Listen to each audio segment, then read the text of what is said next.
we're going to go out to Kuchi. Did you have a chance to look at those videos I sent you? Yeah, they were crazy. Yeah, you saw the one of the video, and it showed the military base and Yes. in that runway. You remember seeing the runway? Yeah, I saw it. Yeah. Okay. I found some clear videos later, and I positively identified the runway as a 0422. Landing 040 or landing 220 runway. Mm-hmm. And I never went to Kuchi in the daytime. We would fly in there at night. I probably only went in there, I don't know, maybe four, maybe five times the whole time I was there. The first time that I went there was like my first or second flight, my first or second combat flight at night. It was during the monsoon. It was raining. Of course, we flew with the doors open on the aircraft. We didn't want, if we went down and had a hard landing, we didn't want the doors to buckle so that they couldn't open the doors and get us out. So we always flew with the doors open. I was Mm-hmm. flying a Charlie model gunship. That's in the family room. The picture of the helicopters on the bottom. Yes. One's on the top are the Cobras. One's on the bottom of the C model gunship. And so I remember I don't know what's going on. Everything is happening so fast. I'm just totally just overwhelmed. Just everything is chaos. People hollering over four different radios. Aircraft commander saying, "Do this, do that."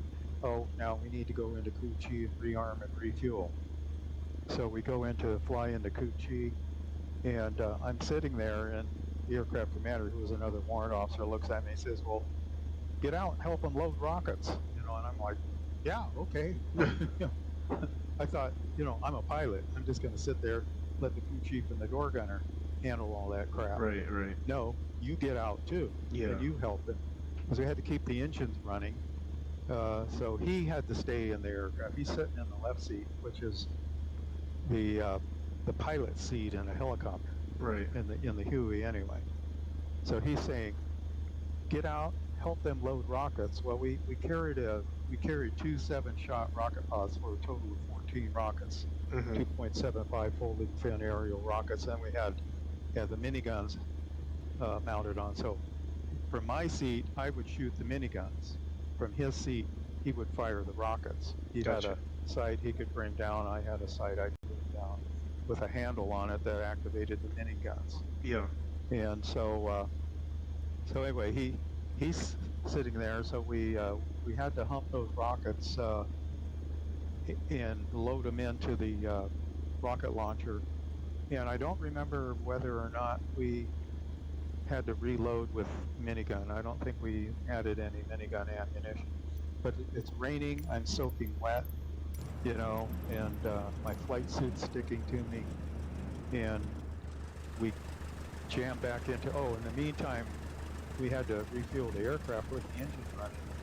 And at that time, we just threw safety to the wind, caution to the wind. There was no prescribed refueling procedure while aircraft engines were running. Considered very, very, very dangerous. Today, it is a very methodical, very, very safe procedure, as safe as you can make it. And then we just stuck the nozzle in the aircraft, squeezed the handle, and loaded it up with JP4. We didn't take any precautions for static electricity. We didn't have any fire retardant equipment on. We didn't have any goggles.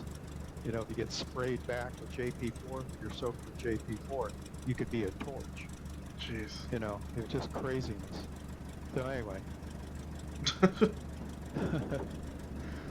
And I with don't that, remember. I don't remember going into Kuchi and seeing it today.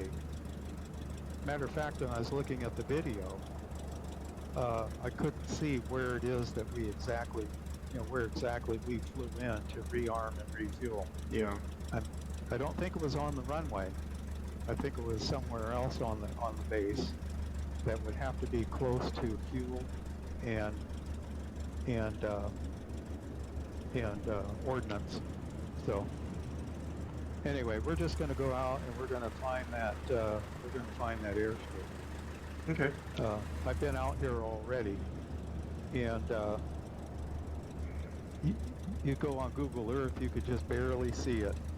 It's been overgrown and whatnot, and on this program, you can see it, but it's not as easy to see as on Google Earth. And if you didn't know where it was, you wouldn't know. Okay. Okay, so I'm going to take off, and I see the Bien Hoa Air Base name tag. Okay. I can see it. I can see that. That's good. Yeah, so my only other guess is maybe it wasn't working that day, or I don't know. It was working for you. or yeah, maybe you weren't close enough to trigger it to show up on your screen. I have no idea.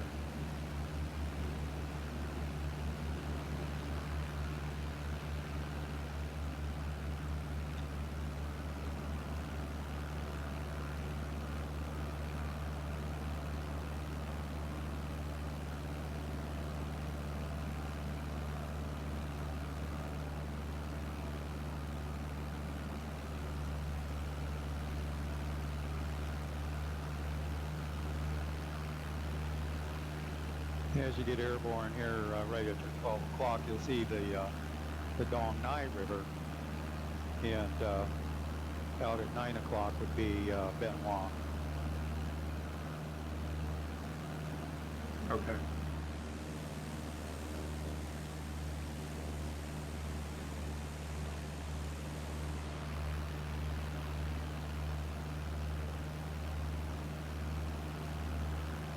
Approach Camp 1 is type Cessna 152 1 miles west of Victor Victor 02. Request flight following. Camp 1 approach. Squawk 4662. Squawk 4662 Camp 1. Oh, someone was coming in to land at Contact 1 miles west of Bien Victor Hoa. Victor 0279. Piecemeal Tech. Altimeter Yeah. 29.902. Copy Camp 1.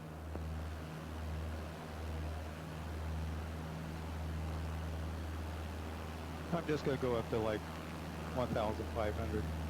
Okay. Approach Camp 1. Request clearance to transition Charlie airspace. Camp 1 approach. Cleared through the Charlie airspace. Cleared through Charlie airspace, Camp 1.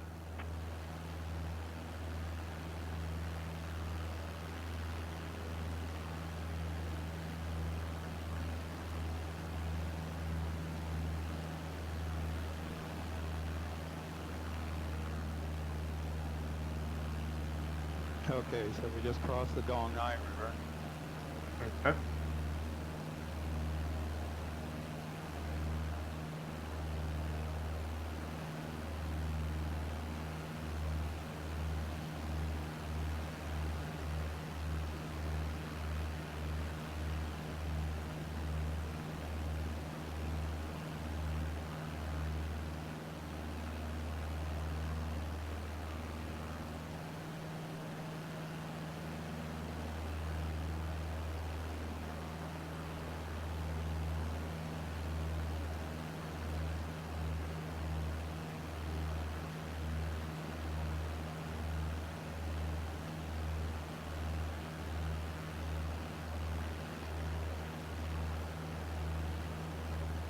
Now keep in mind, I never saw any of this area that we're flying over right now during the day.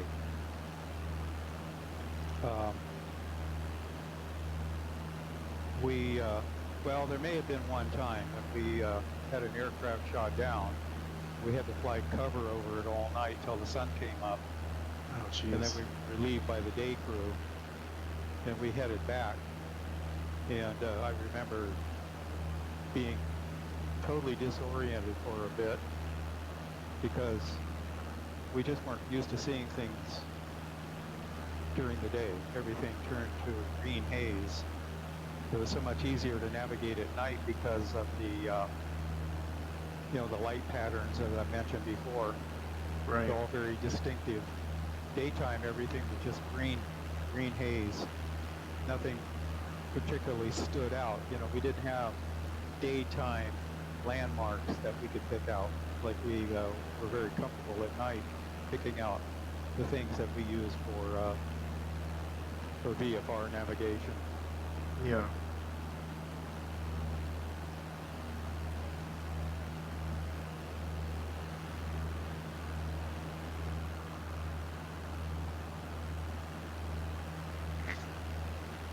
So this is generally how we would have been flying if we were going out to Cu Chi. That was the home of the 25th Infantry Division. They had their own aviation battalion. They had an aviation lift company, and they also had in the aviation battalion they had some gunships. They weren't flying Cobras while I was there. They may have gotten in later, but they were still flying C model gunships. But occasionally the division would ask us to come out and do a Firefly mission around their area, particularly along the Saigon River. You can see, if you're looking at your VFR map, you can see the Saigon River coming up at 12 o'clock and how thin it is, and it's got all those little canals going off it. And it was a perfect place, and there are also small tributary canals that were perfect avenues of approach for NVA and Viet Cong to navigate their sampans loaded with supplies, ammunition, medical supplies, food, uniforms, Right. batteries, radios, you name it. Yeah. The division may have had its own Firefly operation. I don't know. All I know is that they would ask us to come out every once in a while. And like I said, we only went to Cu Chi maybe, I don't know, 5 times the whole time I was out there. Wow, this But, stadium here is huge. Huh? There's a stadium under us to Oh, the yeah. left. It's huge. I know. It's just amazing. It's absolutely amazing.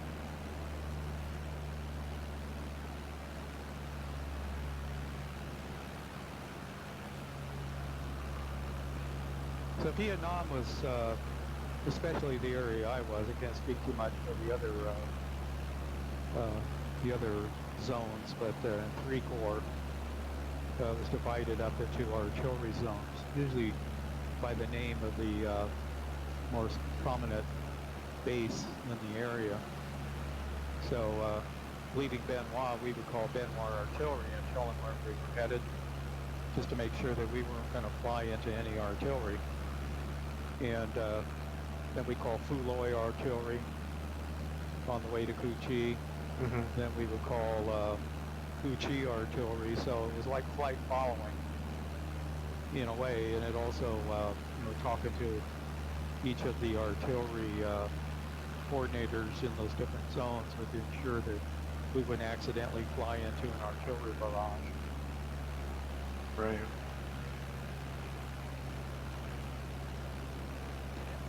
See out there on the horizon that lump? Yes. That's Nui Ba Din, Black Virgin Mountain. And the Cambodian border is just a few miles beyond that mountain, near the city of Tay Ninh.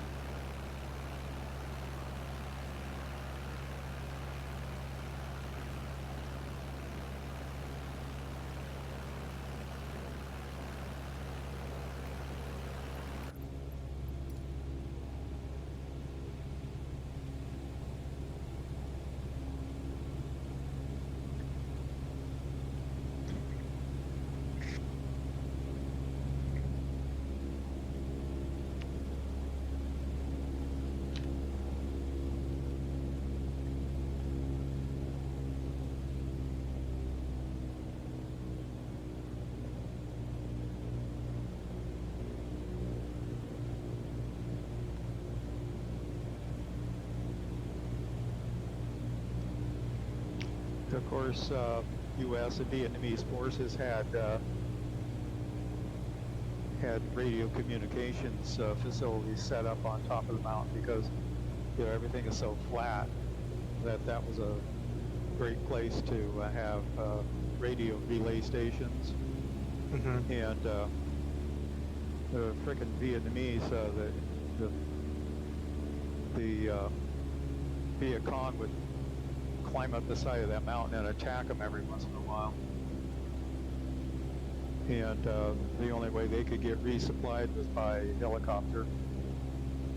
Wow.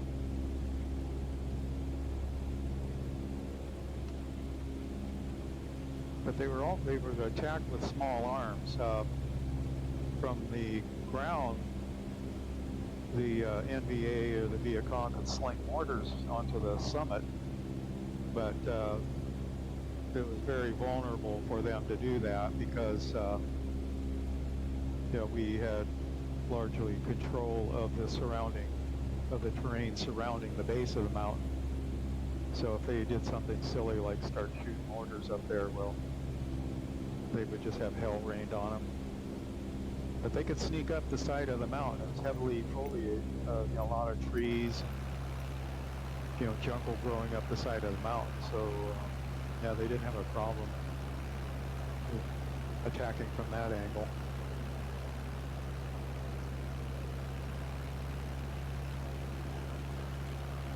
Okay.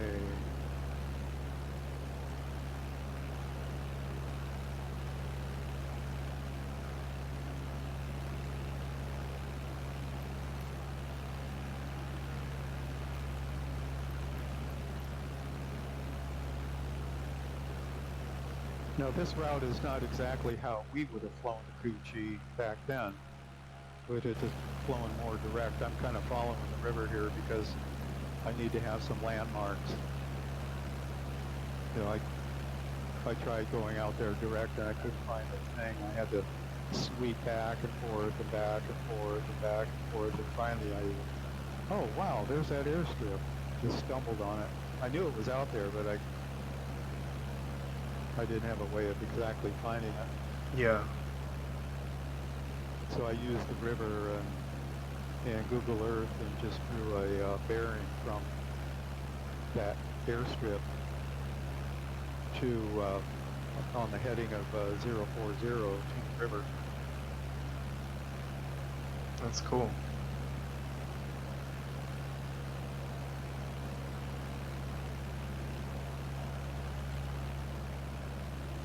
So that's generally out there a few miles. That's Cu Chi. I mean, it's just a major metropolis now. Just boggles my mind.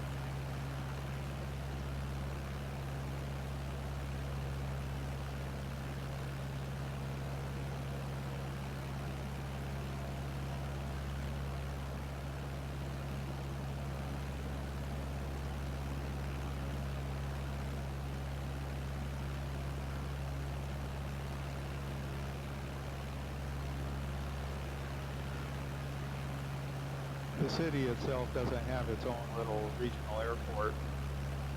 Not unless, are you seeing any kind of airport tags popping up? Nope, nothing yet. Yeah, I couldn't see anything when I was doing the Google Earth search.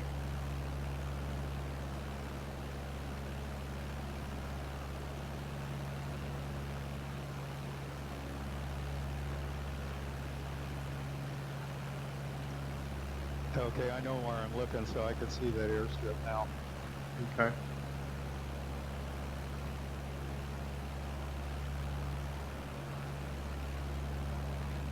I'm just going to fly right over the top of it. I'll let you know.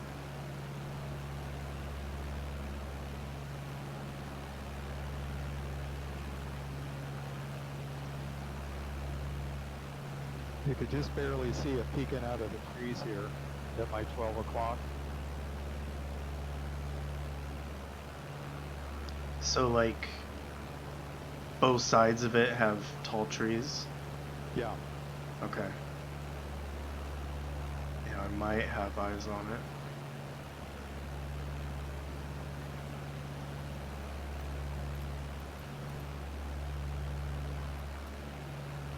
Okay, Okay, I'm coming right over the approach end of runway 22 right now.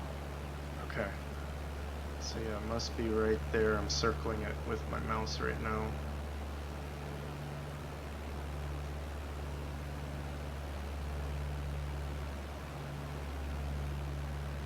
You see it? I am just almost at the start of it. Yeah, you can see it then, Yeah, how overgrown it is. yeah, for sure. So the city of Cu Chi itself is right out here at my 12 o'clock now. Okay. So I'm gonna start a left turn, do a circle, and although you can't see, that's the only really outstanding remnant. I would have Of never the- seen that. Yeah, but it took me a long time to find it. And only, I was looking at Google Earth and all kinds of other pictures on YouTube. But just ever so slightly can I see the outline of the former base. Yeah. But ever so slightly.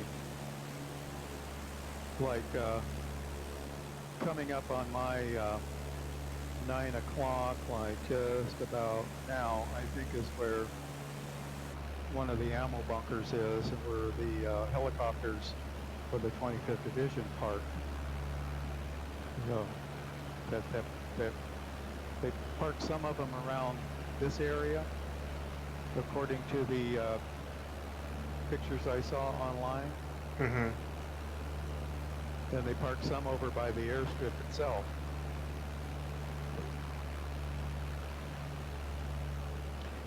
The airstrip for them was primarily for C-130s, Caribous, and C-123 resupply ships. In this area that I'm over right now, heck, this would have been like the main division cantonment area, and maybe even the division commander's headquarters is down there somewhere.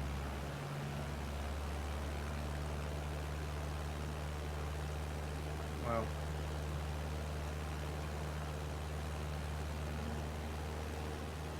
Now it looks like there's some big places out here.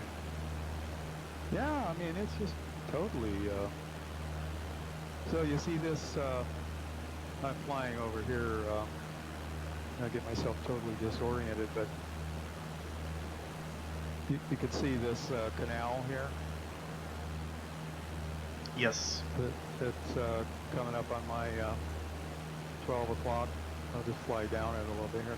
So we would do firefly missions along this canal, because this is a perfect little highway for the Viet Cong to bring their sampans in. And we'd shine our searchlight along the canal.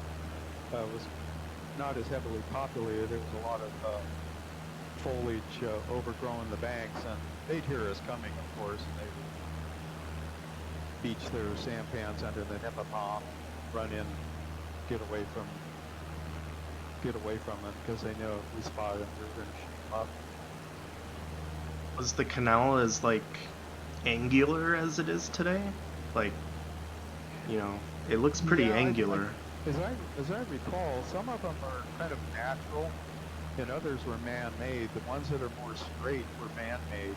Gotcha. There's another one out here off the departure end of runway 04. Let's see if I can spot it.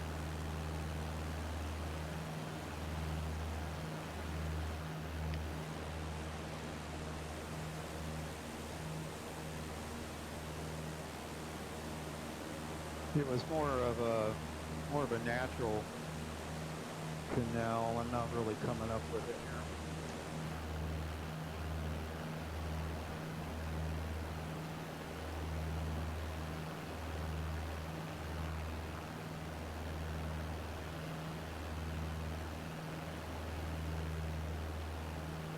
here. Yeah, I think this was like, this line right here, this road right here, kind of defines the perimeter of the old base that's underneath me here. Okay. Because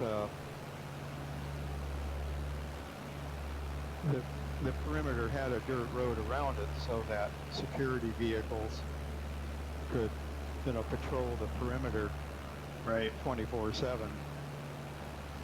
And so this, once that thing's there, it's a road. A road is a road. So Yeah. they probably just said, hey, let's use this road.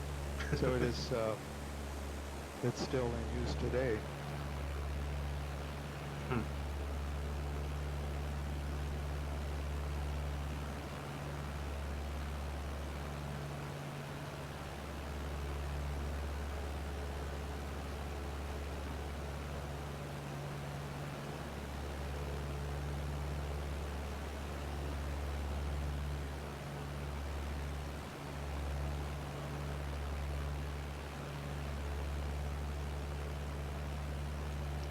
Yeah, this road definitely has like a perimeter type of shape to it.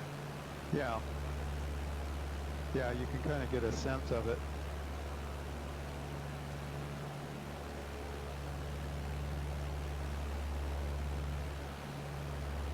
Okay, where'd my runway go?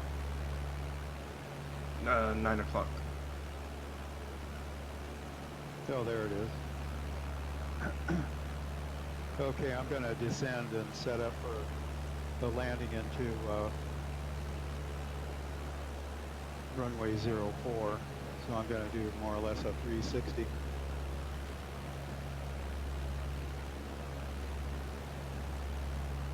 And land at this end. Okay.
Have you attempted this landing yet?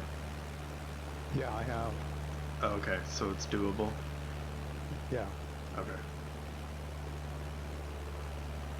Yeah, I mean, they used to put C-130s in there, man. Well, yeah, but it's all overgrown now. I guess Uh, that makes sense. If I come out on the heading that I want. Yeah, Where is it? I'm going out a little further. I've lost it. Oh, there it is. I'm gonna go out a little further before making my Yeah, turn. give yourself plenty of time. I'm probably too...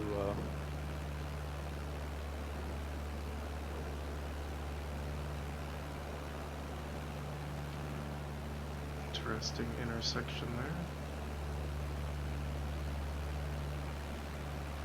there. Alright.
Whew, those trees.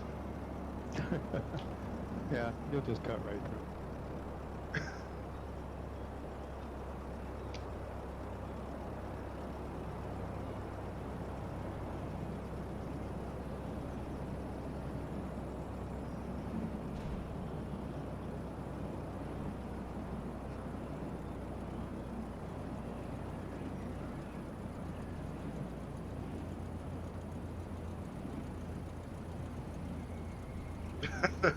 So landing in a jungle. Did you land on the strip? I did. Oh, It's very jungly out here, though.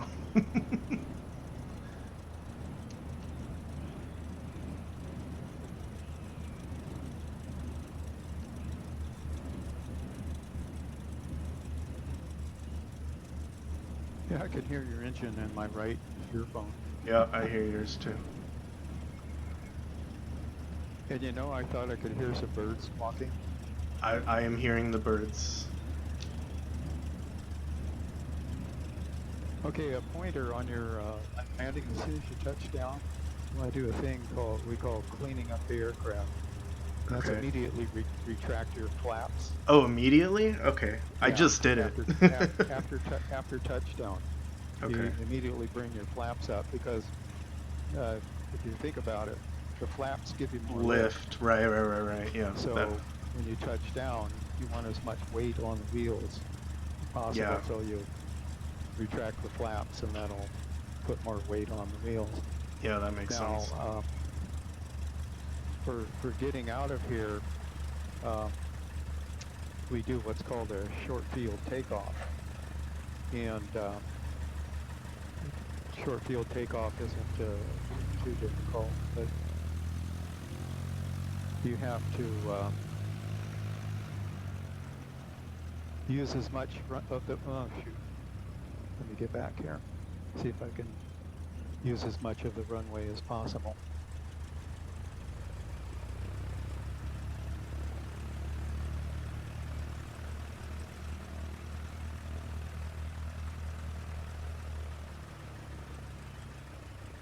Yeah, there's room to turn around down here.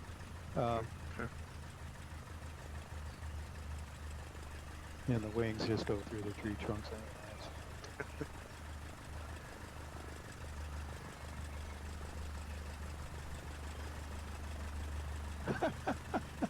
Those birds squawking. Yep. That's funny.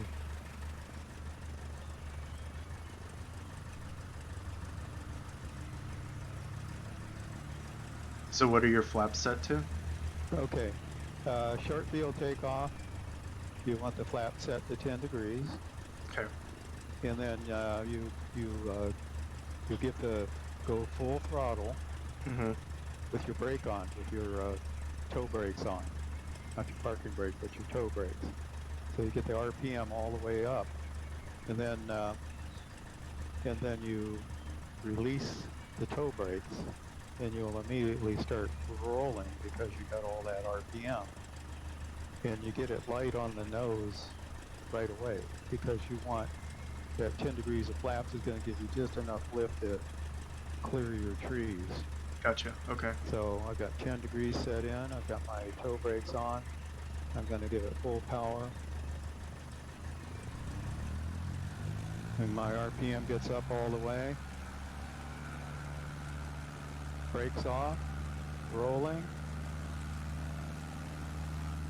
Nose is light.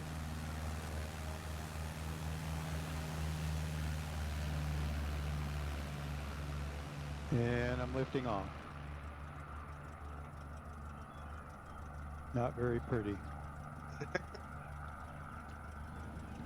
And when I get a positive rate of climb going, along with airspeed, then I can retract my flaps. Okay.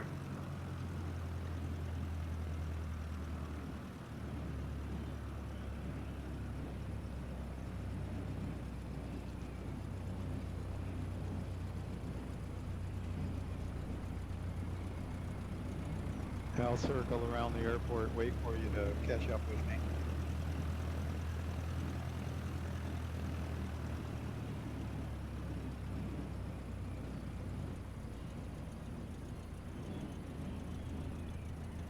Alright, toe brakes on 10 degree of flaps.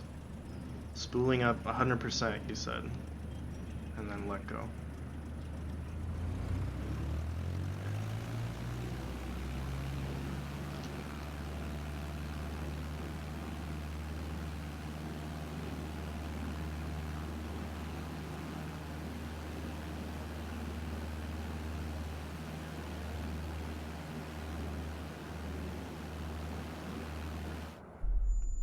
And I ran into a tree. Did you crash? Yeah. Oh. I guess I got too close to the trees on the left. Oh. That's okay. Keep flying in the air. I can respawn off of you. Yeah, it's just pushing to the left too much. For some reason, I think it's that that glitch that people are having where it's kind of rolling. The aircraft rolls on takeoff and landing. Maybe you don't have that problem because you have a HOTUS. I'm not quite sure what the issue is.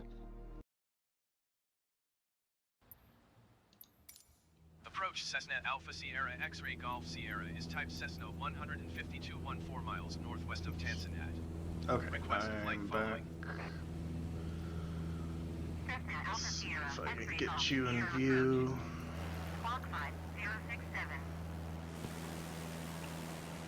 Squawk Alright, I see you. You're at my 9 o'clock.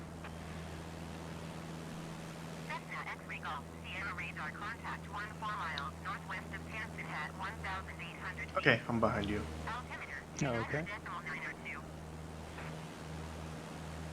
Copy, Cessna So I guess we'll X-Ray just go Golf back to Sierra. Bien Hoa and land. Okay.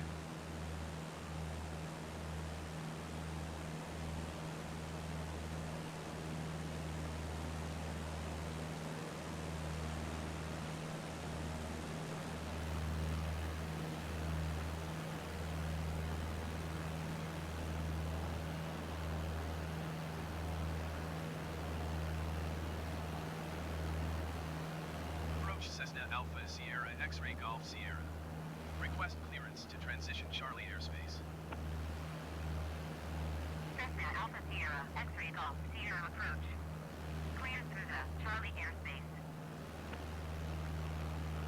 Cleared through Charlie airspace Cessna X-Ray Golf Sierra.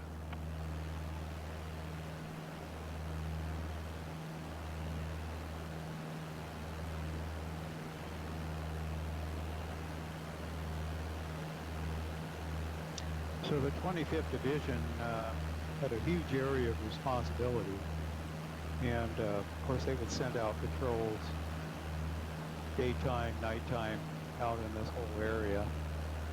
And so the few times that we worked Firefly missions for them, we would, like I say, patrol the waterways, and including the Saigon River up here.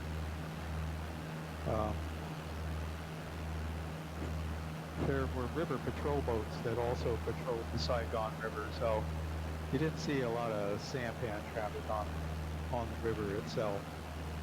It was just too heavily traversed with friendlies. I see.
And South Vietnam was covered with fire support bases, and just about all of them had some sort of a resupply, either a helipad or an airstrip or what have you. But we knew where all these were. We were no more than 20 or 30 minutes from one at any given time. So if we started running low on fuel, we had a place where we could go to get refuel if we and rearm also. Mm-hmm.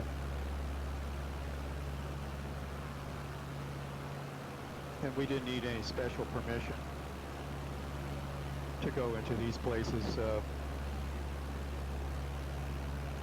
You know, it was just wide open, so you could go into any of those places anytime you needed to load up on ammunition and fuel. Mm-hmm.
I'm not getting an airfield marker for Bien Hoa, you?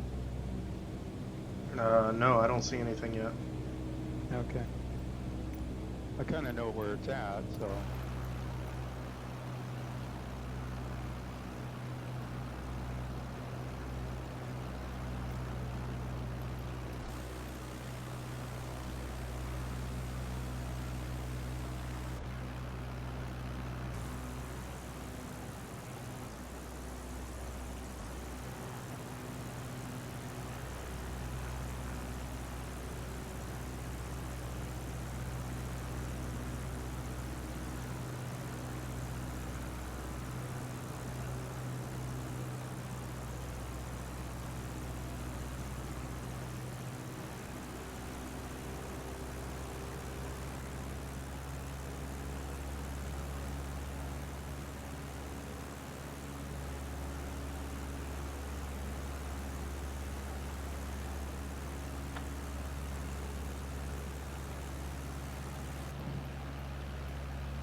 Oh, I think I see the runways up there just past the Yeah, river.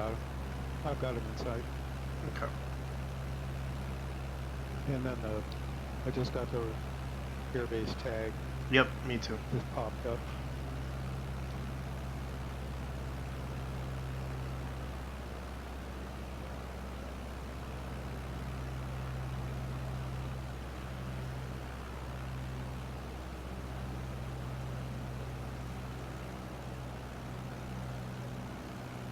Are you landing at left or right?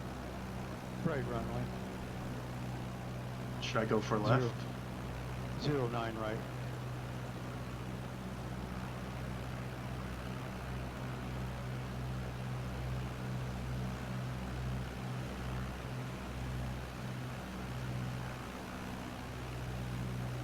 There is a 09 left, right? Yeah, I think when I was there was only one runway. So my guess is that after we got out of Vietnam, they added another runway. Victor, Victor, I don't 02, remember there traffic being two. Cessna There may Alpha have Sierra been. I X-ray don't Golf remember there Sierra, being 4 two. miles west, 1,000 feet inbound to land I'll runway have to 9 find left. some Victor, Victor, 02, some old traffic Bien Cessna Hoa Alpha Sierra X-ray Golf Sierra is on final 1968, runway 9 69 left to land. videos. Yeah.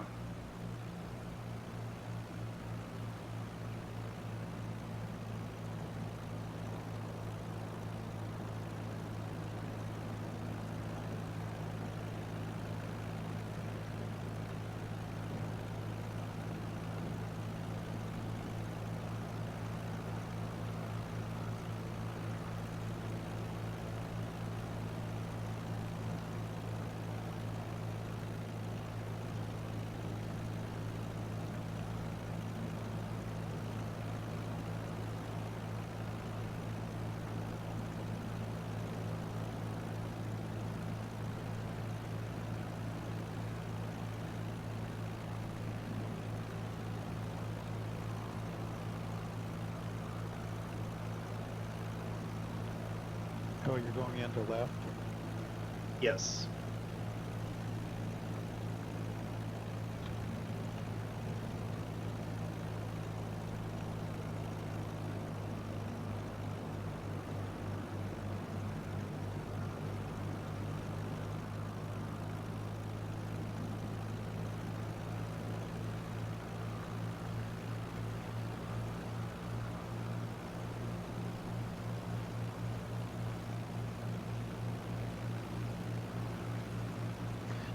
So on the 152, your approach speed should be right around 60 knots Okay. with full flaps.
Huh?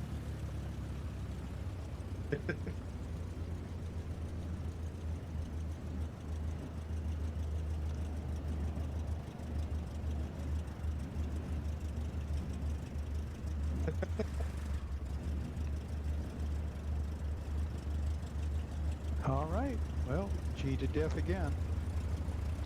Well, not me, but you did. On more than a few occasions.